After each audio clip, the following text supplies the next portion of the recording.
Hey guys, welcome back to chill medicos. तो यार आज का अपना टॉपिक है फंक्शन ऑफ बेसल गैंग्लिया। ठीक है, जो बेसल गैंग्लिया होता है उसके क्या फंक्शन होते हैं। ठीक है, बट लेकिन उसके साथ में आपको उसका इंट्रोडक्शन बताऊंगा। ठीक है, और उसके साथ आपको उसके कनेक्शंस भी बताऊंगा। ठीक है, और यार स्टार्ट करने से पहले अगर आप मेरे चैनल पर नए हो तो यार चैनल को सब्सक्राइब कर लेना। ठीक है, और जो नोट्स वगैरह हैं वो आप मेरे टेलीग्राम चैनल से ले सकते हो, तो उसकी लिंक वगैरह आपको डिस्क्रिप्शन बॉक्स में मिल जाएगी। तो अपना स्टार्ट करते हैं फंक्शन ऑफ बेसल गैंग्लिया। ठीक है, क्या होता है basal ganglia? Basal ganglias are the scattered mass of grey matter. ठीक है, या फिर जो अपना ग्रे मैटर होता है उसका क्या होता है? स्कैटर्ड मास होता है। ठीक है, और देखते हैं basal ganglions form the part of extrapyramidal system. अपन ने पिरामिडल सिस्टम तो बेटा पढ़ लिया था। ठीक है, अपन ने डिसेंडेंट ट्रैक्ट्स में मैंने आपको पिरामिडल सिस्टम पढ़ा दिया था, लेकिन जो पिरामिडल सिस्टम के बाहर वाला पार्ट होता है उसको बोलते हैं अपन एक्स्ट्रा पिरामिडल सिस्टम। ठीक है, तो उसी का पार्ट होता है अपना क्या? बेसल गैंग्लिया, जो किसके साथ कंसर्न करता है? Integration and regulation of motor activities. ठीक है, जिसका काम होता है। इसके बाद अपन देख लेते हैं जनरली क्या बेसल गैंग्लिया में क्या क्या चीज़ होती है। ठीक है, तो अपन कंपोनेंट्स की बात करते हैं पहले बेसल गैंग्लिया के। तो यहाँ पे बता देता हूँ आपको। ठीक है, तो ये अपना बेसल गैंग्लिया है। ठीक है, तो इसके 3 कंपोनेंट्स होते हैं। ठीक है, पहला कंपोनेंट्स क्या होता है अपना? यहाँ पे पहला कंपोनेंट होगा अपना क्या? Corpus striatum. ठीक है, लिख देता हूँ कॉर्पस।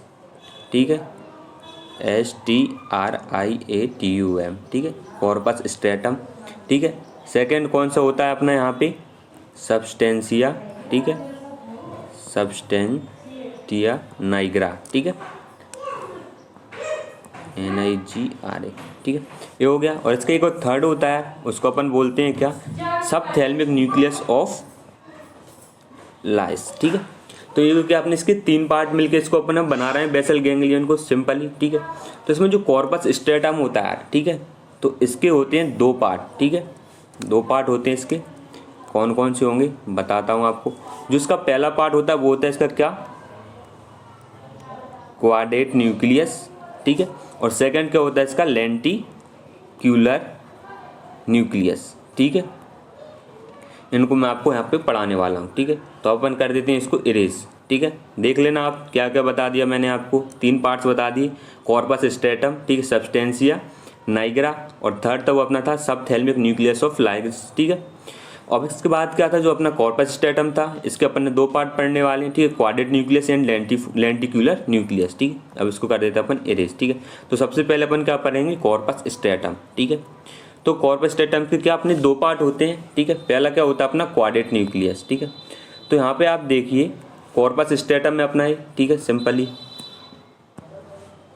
इसका अपन 2 पार्ट देखने वाले हैं। ठीक है, पहला क्या होता है अपना? Quadrate nucleus. ठीक है, तो आपको यहाँ पे दिख रहा होगा ये हेड ऑफ क्वाड्रेट न्यूक्लियस। ठीक है, ये पूरी की पूरी यहाँ पे जो ब्लू कलर से दिख रहा है पूरी की पूरी क्या होती है? Quadrate nucleus. ठीक है, तो इसका एक हेड होता है। इसकी जो टेल पोर्शन होती है बेटा, टेल पोर्शन पे आपको देखने को मिलता है क्या? न्यूक्लियस।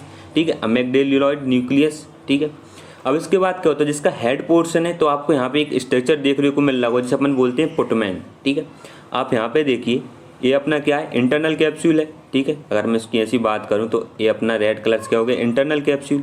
ठीक है, तो ये क्या होगा? ये इसकी एंटीरियर लिम्ब। ठीक है, पीछे वाली पोस्टीरियर लिम्ब। तो क्या है? एंटीरियर लिम्ब पे आपको यहाँ क्वाड्रेट न्यूक्लियस देखने को मिल रही। ठीक है, इसके साथ आपको यहाँ पे इसकी लेटरल साइड, अगर मैं बात करूँ लेटरल साइड या फिर ये मीडियल साइड, सॉरी एंटीरियर, और ये लेटरल साइड है। ठीक है, तो लेटरल साइड पे आपको 2 स्ट्रक्चर देखने को मिल रहे होंगे, एक तो अपना पुटमैन। ठीक है, और दूसरा कौन सा? Globus pallidus. तो क्या होता है? एक मैंने आपको 2 पार्ट बताए थे। ठीक है, एक तो क्वाड्रेट न्यूक्लियस, तो अपना क्वाड्रेट न्यूक्लियस ही हो गया। ठीक है, कॉर्पस स्ट्रेटम का पार्ट। ठीक है, और सेकंड पार्ट कौन सा होता है अपना? Lenticular nucleus. ठीक है, उसमें अपना क्या आता है? Globus pallidus and putamen. ठीक है, जिसको अपन का लेंटिक्यूलर न्यूक्लियस भी बोलते हैं, ये अपने को पता है। ठीक है, तो ये तो होगा इसके सिंपल से पार्ट्स। अब आप यहाँ पे डायग्राम देखिए, जनरल डायग्राम है अपना। ठीक है, क्या होता है कि क्या हो गया अपना यहाँ पे? Quadrate nucleus plus putamen. ठीक है, प्लस ग्लोबलस पैडिलस। ठीक है, पैलिडस। ठीक है, ग्लोबस पैलिडस। ठीक है, अब इसके बाद क्या क्या आता है अपनी? 2 और स्ट्रक्चर अपने को यहाँ पे पढ़ने, वो मैं आपको बता देता हूँ। यहाँ पे 2 स्ट्रक्चर और होते हैं अपने। ठीक है, इसके बाद अपना सेकंड स्ट्रक्चर क्या होता है? सब्सटेंसिया नाइग्रा। तो आप मैं आपको यहाँ बता देता हूँ, सब्सटेंसिया नाइग्रा कुछ इस टाइप का होता है। ठीक है, न्यूक्लियस होती है, ये अपनी कहाँ मिलती है? जो अपनी रेड न्यूक्लियस होती है, ऐसे मैं यहाँ पे बात करूँ, यहाँ पे अपन एक सेक्शन बना लेते हैं मिड ब्रेन का। ठीक है, तो मिड ब्रेन का कुछ ऐसा सेक्शन सा होता है, ठीक है। तो क्या होता है, इसके पास होती है रेड न्यूक्लियस। तो इस रेड न्यूक्लियस के नीचे अपना पाया जाता है सब्सटेंशिया नाइग्रा की न्यूक्लियस, ठीक है। और इसकी लेटरल साइड में मिलती है अपनी कौन सी, सबथैलेमिक न्यूक्लियस ऑफ लाइस, ठीक है, LUS, ठीक है। अब बात करते हैं अपन इसके कनेक्शंस की, ठीक है, connections of the basal ganglion. तो यार बेसल गैंग्लियन में जो कनेक्शन होंगे यार, तो आप इसमें क्या चीज़ समझ रहे हो, कनेक्शन में क्या क्या होता है, एक तो आफरेंट होता है, ठीक है, एक होता है इफरेंट, ठीक है। तो अब अपन यहाँ पे मेनली बात किसकी करने वाले हैं, कॉर्पस स्ट्रेटम की, ठीक है। कॉर्पस स्ट्रेटम अपन ने क्या क्या देखा था, क्वाड्रेट न्यूक्लियस यहाँ पे आपको दिख रही है, ठीक है। और क्या देखा था, ग्लोबस पैलिडस, ठीक है, और पुटमैन, ठीक है। ये तीनों चीज़ थी अपनी कॉर्पस स्ट्रेटम में। तो यहाँ पे मैं आपको कलर चेंज कर लेता हूँ फिर बताता हूँ, ठीक है। तो यहाँ पे अपने को क्या दिख रहे हैं, आफरेंट कनेक्शंस, मतलब कि जो अपना बेसल गैंग्लियन का कॉर्पस स्ट्रेटम वाला पार्ट से, तो वहाँ पे आफरेंट फाइबर आ रहे हैं, ठीक है, मतलब फाइबर्स आ रहे हैं, ठीक है। तो किन किन पार्ट से आएंगे, या तो अपना सेरिब्रल कॉर्टेक्स से आएगा, ठीक है, या थैलमस से आएंगे, ठीक है, या फिर कहाँ से आएंगे, सबथैलेमिक न्यूक्लियस, या तो फिर सबस्टेंशिया नाइग्रा, ठीक है। 3 जगह से 4 जगह से आते हैं। तो जो सबस्टेंशिया नाइग्रा से आते हैं वो अपने टर्मिनेट होते हैं कहाँ, पुटमैन पे जाके, ठीक है। जो सबथैलेमिक न्यूक्लियस से आते हैं वो जाते हैं अपने किस पे, ग्लोबस पैलिडस, ठीक है। और जो थैलमस से आते हैं, तो थैलमस से कहाँ तक जाएंगे, पुटमैन पर भी जाते हैं, ठीक, और क्वाड्रेट न्यूक्लियस पे भी जाते हैं। और जो अपने कॉर्टेक्स एरिया से आते हैं वो अपने कहाँ जाकर टर्मिनेट होते हैं, क्वाड्रेट न्यूक्लियस, और सेकंड का पुटमैन पे, ठीक है। तो ये तो क्या हो गया, आफरेंट फाइबर, मतलब जो फाइबर सिग्नल्स लेके आ रहे हैं कहाँ पे, अपना कॉर्पस स्ट्रेटम तक, ठीक है। तो कहाँ से लेके आ रहे हैं, cortex, thalamus, subthalamic nucleus and substantia nigra, ठीक है। अब बात करते हैं अपन इफरेंट फाइबर्स की, मतलब कि जो अपना कॉर्पस स्ट्रेटम से सिग्नल लेके जा रहे हैं डिफरेंट पार्ट्स में, ठीक है। डिफरेंट पार्ट्स में क्या क्या हो सकता है अपना, सबस्टेंशिया नाइग्रा, ठीक है, सबथैलेमिक न्यूक्लियस, फिर रेटिकुलर फॉर्मेशन, रेड न्यूक्लियस, ठीक है। ये रेड न्यूक्लियस के बारे में बता देता हूँ यार। देखो रेड न्यूक्लियस जो होती है वो अपनी प्रेजेंट कहाँ होती है, मिड ब्रेन में, ठीक है, मिड ब्रेन में प्रेजेंट होती है। इसका कलर रेड क्यों होता है, क्योंकि इसमें आयरन प्रेजेंट होता है, ठीक है, इसलिए इसका करंट क्या, इसका जो कलर होता है वो रेड होता है, थोड़ा पिंकिश सा होता है, ठीक है। तो इसका ये कलर हो गया। इसका मेन क्या कंसर्न करता है, ये कंसर्न करता है अपनी मोटर एक्टिविटीज से, ठीक है, सिंपल। इसके बाद आगे बात करते हैं हाइपोथैलेमस की, ठीक है, मतलब कि कोई थैलमस होगा, ठीक है, जो अपन ने थैलमस पढ़ा, उसके नीचे वाला पोर्शन क्या हो जाएगा, हाइपोथैलेमस, जो नीचे ऑर्गन है वो हो जाएगा अपना हाइपोथैलेमस, ठीक है। तो यहाँ से क्या हो रहा है, इन पे अपने सिग्नल पहुँचा रहे हैं, ठीक है। तो क्या होता है, अपनी जो क्वाड्रेट न्यूक्लियस होती है, ठीक है, कॉर्पस स्ट्रेटम की, वो फाइबर्स, इफरेंट फाइबर्स निकालती है और किस प्रेस को देती है, ग्लोबस पैलिडस, ठीक है, और पुटमैन को। तो पुटमैन क्या करता है, पुटमैन अपना उसको ट्रांसफर कर देता है, ठीक है, ग्लोबस पैलिडस पे, या फिर किसको देगा, सबस्टेंशिया नाइग्रा को, ठीक है। फिर सारे फाइबर्स अपनी ग्लोबस पैलिडस से कनेक्ट करते हैं, किससे किससे, thalamus, hypothalamus, red nucleus, reticular formation and subthalamic nucleus. तो ये क्या हो गया, अपनी इफरेंट फाइबर्स, मतलब कि जो फाइबर्स अपने सबस्टेंशिया कॉर्पस स्ट्रेटम से लेके जा रहे हैं different parts of the brain तक, ठीक है, जैसे thalamus, hypothalamus, red nucleus, reticular formation, subthalamic nucleus and substantia nigra, ठीक है। यहाँ पे आपको कनेक्शन दे रखे हैं, ठीक है, मैंने यहाँ पे एक टेबल लगा दी है। तो इसमें क्या है, इसमें अपन ने कॉर्पस स्ट्रेटम्स के तो देख लिए भाई, ठीक है, कि आफरेंट कनेक्शन कौन से थे और इफरेंट्स कौन से थे, किस ऑर्गन से कनेक्ट कर रहा है। अब जो सबस्टेंशिया नाइग्रा था, ठीक है, तो उसके कनेक्शन है कि इफरेंट कनेक्शंस कहाँ से आते हैं, पुटमैन से आता है, ठीक है, फ्रंटल लोब, सेरिब्रल कॉर्टेक्स, ठीक है, सुपीरियर कॉलिक्यूलस से आता है, ठीक है, memory body of the hypothalamus जो अपन पढ़ चुके हैं, मीडियल एंड लेटरल लेमिनिस्कस, ठीक है, एंड रेड न्यूक्लियस। तो यहाँ से क्या, इसको आफरेंट फाइबर्स इसकी क्या आते हैं, मतलब कि इन सारी जगहों से इसके लिए फाइबर्स आएंगे सिग्नल लेके, ठीक है। और इफरेंट कनेक्शन किसके साथ होता है, इसका सिर्फ एक के साथ होता है, किसके साथ, पुटमैन के साथ। मतलब कि अगर मैं बोलूँ ये अपना सबस्टेंशिया नाइग्रा है और ये मेरा पुटमैन है, ठीक है। तो ये क्या करेगा, ये सिर्फ एक इफरेंट फाइबर्स भेजेगा किसको, पुटमैन को, सिंगल, ठीक है। और अगर मैं बात करूँ सबथैलेमिक न्यूक्लियस ऑफ लाइस की, ठीक है, तो ये क्या करेगा, आफरेंट फाइबर्स या आफरेंट कनेक्शंस होते हैं वो कहाँ से आते हैं, ग्लोबस पैलिडस से, ठीक। और इफरेंट कनेक्शंस कहाँ जाते हैं, वो जाते हैं अपने ग्लोबस पैलिडस, ठीक है, और रेड न्यूक्लियस। सिंपल इसके कनेक्शन है, इतने इंपॉर्टेंट नहीं होते यार, बट मैंने आपको पढ़ा दिए क्योंकि अपना कुछ छूटना नहीं चाहिए, अपने को एक फ्रेमवर्क बनना चाहिए कि होता क्या है, ठीक है। तो वो मैंने आपको बता दिया। अपन मेनली पढ़ेंगे इसके क्या फंक्शंस के बारे में। तो पहला इसका फंक्शन क्या होता है, कंट्रोल ऑफ मसल टोन, ठीक है, मसल टोन को ये करता है कंट्रोल। अपने को एक चीज़ पता है कि जो एंटीरियर, जो अपन ने पढ़ा था ना ग्रे हॉर्न, ठीक है, तो एंटीरियर ग्रे हॉर्न रहता है स्पाइनल कॉर्ड का, उसमें क्या होते हैं alpha motor neurons and gamma motor neurons, ठीक है। जो गामा मोटर न्यूरॉन्स होते हैं स्पाइनल कॉर्ड में, ठीक है, वो किसके लिए रिस्पॉन्सिबल होते हैं, वो डेवलप करते हैं क्या मसल टोन, ठीक है, जो मसल की टोन होती है उसको डेवलप कौन करवाते हैं, अपनी गामा मोटर न्यूरॉन्स, ठीक है। तो ये तो अपने को पता है। लेकिन जो बेसल गैंग्लियन होता है, ठीक है, बेसल गैंग्लियन होता है वो क्या करता है, वो डिक्रीज करवाता है अपनी मसल टोन। मैंने आपको बताया था कि जो अपना सेरिबेलम था, ठीक है, तो सेरिबेलम क्या करवा रहा था, इंक्रीज करवाता है, डिस्चार्ज कर देता है इम्पल्स, जो इम्पल्स डिस्चार्ज होनी थी गामा मोटर न्यूरॉन्स थे तो उनको स्टिमुलेट करवा देता है और बढ़वा देता है, ठीक है। लेकिन जो बेसल गैंग्लियन होता है वो क्या करता है, इसको डिक्रीज करवा देता है इम्पल्स को गामा मोटर न्यूरॉन्स से, ठीक है। कैसे, इनहिबिट कर देता है गामा मोटर न्यूरॉन्स को। इस वजह से क्या होता है, जो मसल टोन होती है वो डिक्रीज हो जाती है सिंपली, ठीक है, through descending inhibitory reticular systems in the brain stem, ठीक है। जो रेटिकुलर सिस्टम होता है ब्रेन स्टेम में अपना, ठीक है, रेटिकुलर फॉर्मेशन, उसके थ्रू क्या है अपनी इनिबिट्स करवा देता है गामा मोटर न्यूरॉन्स को, ठीक है। अगर मान के चलो कि अगर कोई लेसन क्रिएट हो गया बेसल गैंग्लियन में, ठीक है, बेसल गैंग्लियन में कोई लेसन क्रिएट हो गया तो क्या होगा, तो वो क्या करवा रहा था, जनरली इनिबिट करवा रहा था मसल टोन को, तो क्या होगा, उस लेसन की वजह से इनिबिटरी इम्पल्स नहीं जा पाएंगे गामा मोटर न्यूरॉन्स के पास, तो क्या होगा, वहाँ पे जो मसल टोन थी वो अपनी क्या कर जाती है, इंक्रीज कर जाती है। अगर मसल टोन इंक्रीज कर जाएगी तो वहाँ पे क्या होगा बेटा, वहाँ पे पैरालिसिस होगा, वो भी कौन सा, स्पास्टिक पैरालिसिस, ठीक है। सेकंड देखते हैं control of motor activity. Motor activity को भी कंट्रोल करता है बेसल गैंग्लियन, कैसे करता है, तो regulation of the voluntary movements. तो वॉलंटरी मूवमेंट्स क्या होते हैं पहले ये समझना है अपने को। वॉलंटरी मूवमेंट्स वो होते हैं जो अपन अपने मन से करवाते हैं, ठीक है, ऐसे हाथ को हिलाना, चलना फिरना, ये सारे मूवमेंट्स, ठीक है। उनको कैसे करता है, तो movements during voluntary motor activities, ठीक, initiated by the cerebral cortex. जो सेरेब्रल कॉर्टेक्स होता है वो ये करवाता है, इनिशिएट करवाता है मोटर एक्टिविटीज़ को, ठीक है, अपने को पता है, ठीक है। आगे देखते हैं lesions of the basal ganglion, the control mechanism is lost and movements become inaccurate and awake. क्या होता है, अगर कोई भी बेसल गैंग्लियन में लेसन क्रिएट हो गए तो क्या होगा, यहाँ से अपनी एक्टिविटी जाएगी, ठीक है, जो अपना सेरेब्रल कॉर्टेक्स है यहाँ से कोई मोटर सिग्नल जाएगा, ठीक है, तो वो बेसल गैंग्लियन के पास जाता है। मैंने आपको कनेक्शन में बताया था कि कॉर्टिकल एरिया से क्या आते हैं, आफ्रेंट फाइबर, मतलब कि कॉर्टिकल एरिया सिग्नल आएंगे, वो कहाँ जाएंगे, अपने बेसल गैंग्लियन, फिर वहाँ के थ्रू वो ट्रांसमिट होकर फर्दर अपनी एक्टिविटी करवाएंगे, ठीक है, स्पाइनल कॉर्ड में जाके।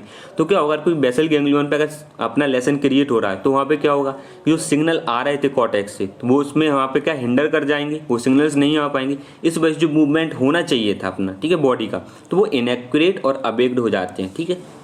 तो नॉर्मल सर्किट में क्या होता है, between basal ganglion and outer parts of the brain, ठीक है, जैसे प्रमोटर एरिया होगा अपना ब्रेन का, ठीक है, उसका कनेक्शन होगा किसके साथ, बेसल गैंग्लियन के साथ, और प्राइमरी मोटर एरिया, ठीक है, और सप्लीमेंट्री मोटर एरिया, इनके बीच में क्या एक सर्किट सा बनता है बेसल गैंग्लियन के साथ, जो कि फर्दर अपनी वॉलंटरी मूवमेंट्स को रेगुलेट करवाते हैं, ठीक है। सेकंड क्या होता है, regulation of the conscious movement. Conscious movement क्या, आप मतलब सचेत हो, ठीक है, कि अपने को ये काम करना है, तो वो मूवमेंट्स को कौन रेगुलेट करवाएगा, बेसल गैंग्लियन, ठीक, कैसे, तो fibres between the cerebral cortex and quadrate nucleus are concern with the regulation of conscious movements, ठीक है, कैसे, अपन ने सेरेब्रल कॉर्टेक्स देख लिया, ठीक है, और क्वाड्रेट न्यूक्लियस देख लिया, तो इनके बीच के जो फाइबर्स होते हैं वो फाइबर्स रेगुलेट करवाते हैं किसको, कॉन्शियस मूवमेंट्स को, ठीक है। तो और आगे देखते हैं, these functions called the cognitive control of activity, ठीक है। आगे और देखते हैं अपन, जिसका थर्ड फंक्शन होता है, ठीक है, वो क्या होता है, रेगुलेशन ऑफ सबकॉन्शियस मूवमेंट्स, ठीक है। सबकॉन्शियस मूवमेंट्स क्या होते हैं, ठीक है, देखो अपना ब्रेन होता है, एक तो अपना होता है कॉन्शियस ब्रेन, ठीक है, दूसरा होता है सबकॉन्शियस, ठीक है। कॉन्शियस मतलब क्या, जो आप अभी हाल फिलहाल में चल रहा है, ठीक है, अपन जो अवेक हैं, ठीक है, अपने को जो दिख रहा है वो अपन सब करवा रहे हैं, ठीक है। लेकिन सबकॉन्शियस मूवमेंट्स वो होते हैं यार कि जो मेमोरी अपनी सबकॉन्शियस माइंड में चली गई, ठीक है, स्किल्ड अपन कोई भी अगर स्किल मूवमेंट सीखते हैं, ठीक है, ऐसे पेपर कट करना है या फिर कोई भी अपन हैमरिंग करना सीखते हैं, ठीक है, तो वो सारी लर्निंग प्रोसेस अपनी कहाँ चली जाती है, सबकॉन्शियस माइंड में, ठीक है। कि अगर वो अपन स्किल मूवमेंट्स अगर अपन कर रहे हैं तो उसके लिए अपने को इतना सोचना नहीं पड़ता है, नॉर्मली अपन कर सकते हैं, ठीक है। तो उनको क्या रेगुलेट करवाता है, ठीक है। तो cortical fibre reaches the putamen directly, ठीक है, जो कॉर्टिकल फाइबर्स होते हैं पुटमैन तक आते हैं डायरेक्टली, ठीक है, जो अपना लेंटिकुलर न्यूक्लियस थी ना उसका पार्ट होता है, ठीक है। Concern with the regulation of subconscious movement, जैसे कि स्किल मूवमेंट्स हो गए, पेपर कटिंग, नेल हैमरिंग, ये सारे के सारे, ठीक है।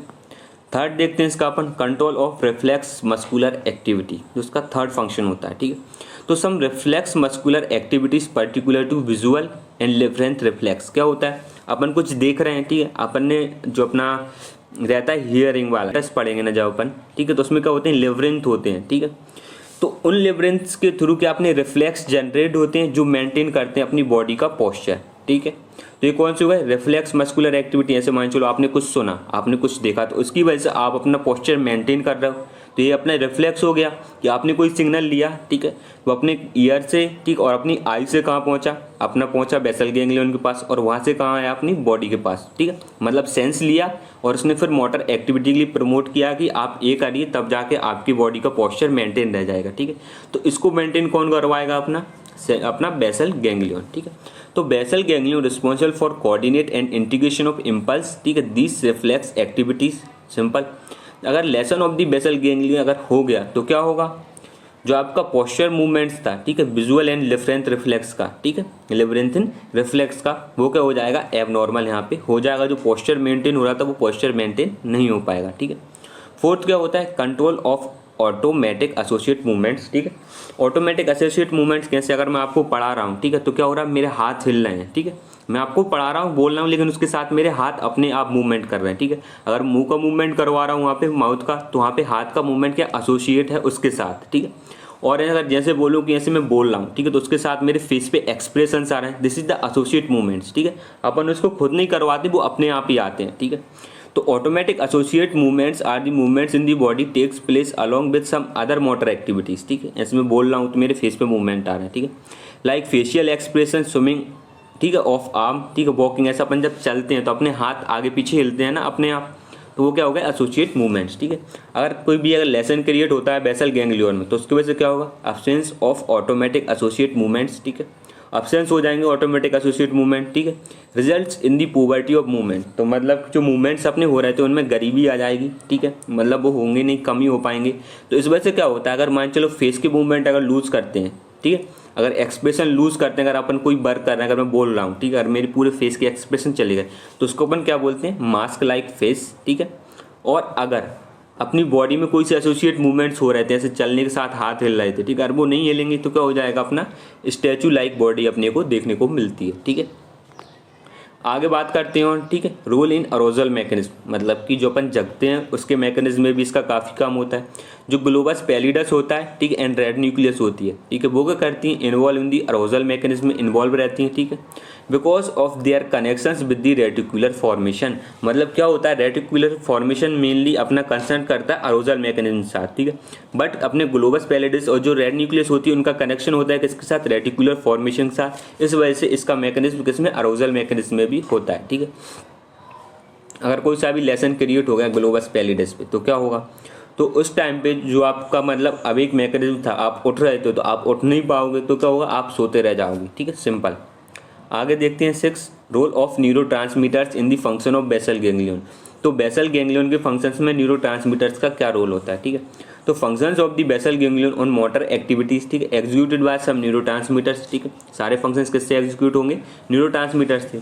तो release by the nerve ending with basal ganglion, with in basal ganglion. तो कहा जाता है कि जो बेसल गैंग्लियन होता है उसके यहाँ पे जितने भी नर्व फाइबर्स की एंडिंग होती है वो रिलीज करती है न्यूरोट्रांसमीटर्स, ठीक है। तो न्यूरोट्रांसमीटर्स कौन कौन से हो सकते हैं अपने, डोपामीन, ठीक है, कहाँ से निकल रहा है, इसका releasing by fibres of substantia nigra to corpus striatum, ठीक है, जो सब्सटेंसिया नाइग्रा से कॉर्पस स्ट्रेटम के फाइबर्स होते हैं उनसे रिलीज होता है डोपामीन। ये अपना इनहिबिटरी होता है, ठीक है, मतलब इनहिबिशन कर देता है सिनेप्टिक इम्पल्स का, ठीक है। एक होता है क्या, गामा अमीनो ब्यूटेरिक एसिड, ठीक है, ये क्या करता है, ये भी इनहिबिटरी होता है अपना, ठीक है, न्यूरोट्रांसमीटर। तो बेटा इस पे एमसीक्यू आ सकता है, कौन इनहिबिटरी है, ठीक, कौन एक्साइटेटरी है। तो अपने पास 2 इनहिबिटरी होते हैं, डोपामीन और गामा अमीनो ब्यूटेरिक एसिड, ठीक है, तो इनको आप याद कर लेना। बाकी जितने भी हैं, एसिटाइल कोलिन, सब्सटेंस पी, ठीक है, और ये सारे नॉन एड्रिनल, ठीक है, और ग्लूटामिक एसिड, ये सारे होते हैं एक्साइटेटरी, ठीक है। जब मैंने आपको सिनेप्टिक इनहिबिशन पढ़ाया था तो वहाँ पे भी मैंने आपको बताया था कि डोपामीन और गामा अमीनो ब्यूटेरिक एसिड की वजह से क्या सिनेप्टिक इनहिबिशन होता है, ठीक है।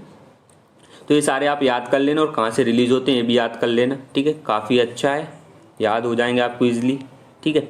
अब इसके बाद यार अपन जो नेक्स्ट लेक्चर में आपको पढ़ाऊंगा ना, उसमें मैं आपको पढ़ाऊंगा क्या, बेसल गैंग्लियन की अप्लाइड फिजियोलॉजी, ठीक है। क्लिनिकल कंडीशन पढ़ाऊंगा, जो पार्किंसंस डिसीज होती है उसके बारे में पढ़ाऊंगा मैं आपको, ठीक है। कैसे होती है, क्या कॉज होता है, ठीक है, क्या उसमें साइन एंड सिम्टम्स और क्या उसका ट्रीटमेंट होता है। अभी तक आप बस इतना ही पढ़ लीजिए, बाकी जो नोट्स वगैरह आप मेरे टेलीग्राम चैनल से ले लीजिएगा, ठीक है। लिंक वगैरह डिस्क्रिप्शन बॉक्स में आपको मिल ही जाती है। बाकी अच्छे से पढ़ाई करो यार। Thank you for watching and keep learning.